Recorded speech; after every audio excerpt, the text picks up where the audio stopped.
भगवान की जो चरणाश्रित जो पार्षद हैं वहाँ से भगवान आज्ञा देते हैं तब उनका जन्म होता है, सहज नहीं होता है।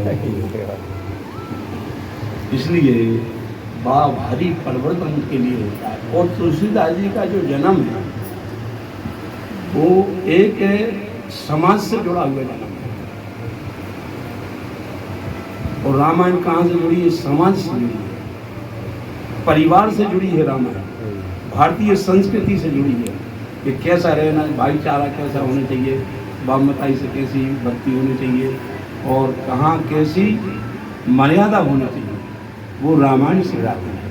तो तुलसीदास जी का जो जन्म हुआ है वो समाज के लिए सुधारने के लिए हुआ है।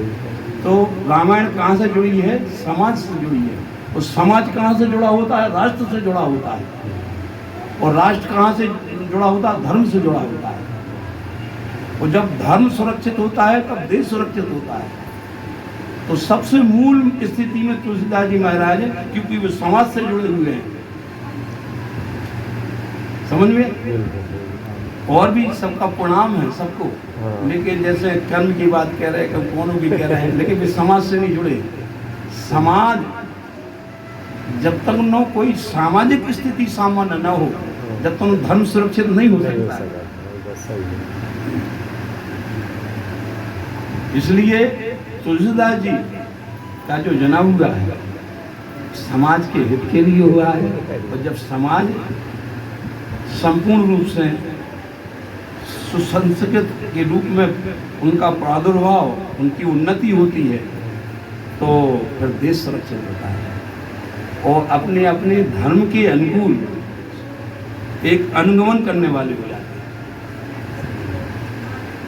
क्योंकि जो तुलसीदास जी का जन्म है वो एक विशेष समुदाय के लिए नहीं है, पूरी राष्ट्रीय संपूर्ण विश्व शांति के लिए है, संपूर्ण राष्ट्रीयता के लिए है। आज जो हिंदुत्व खतरे में है, क्या हिंदुओं के ऊपर वो हो रहा है, तो ये क्या है? कमी आने से तो होता है। क्योंकि अपने आप की केवल ये नहीं है कि किसी के ऊपर एक दूसरे में हिंदू धर्म जो है आक्रमणकारी नहीं होता है, एक परम शांति, दूसरों को परम अहिंसक होता है और दूसरों की सुरक्षा के लिए उसको दायित्व होते हैं। और हिंदू धर्म का मतलब ये नहीं है कायर होना, कायर।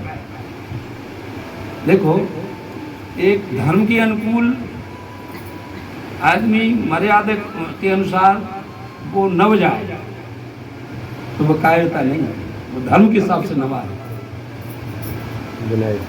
और कोई अपराध के हिसाब से या कोई दोहन के हिसाब से या कोई हिंसा के हिसाब से दब जाए या कोई अधर्मता के हिसाब से समझाए, वो कायरता में आता है। इसलिए सबसे ज्यादा मजबूती जो तुलसीदास जी महाराज ने दी है, क्योंकि एक भारतीय संस्कृति के लिए, रक्षा के लिए श्री तुलसीदास जी का जन्म हुआ है।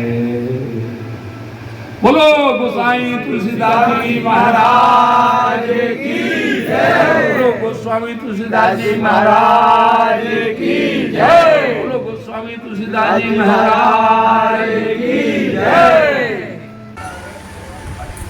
पहले क्योंकि जब घर सुरक्षित हुई जब तो कर्म अच्छा करेगा, बाद में गीता आएगी, पहले रामायण होना चाहिए। अब जब परिवार ही ठीक नहीं है तो गीता को कैसे अध्ययन करें? उसके गलत पूरी जितने भी कर्म होंगे गलत होंगे, नहीं होंगे। तो पहले क्या जरूरी है? रामायण जरूरी है, गीता रामायण जरूरी है।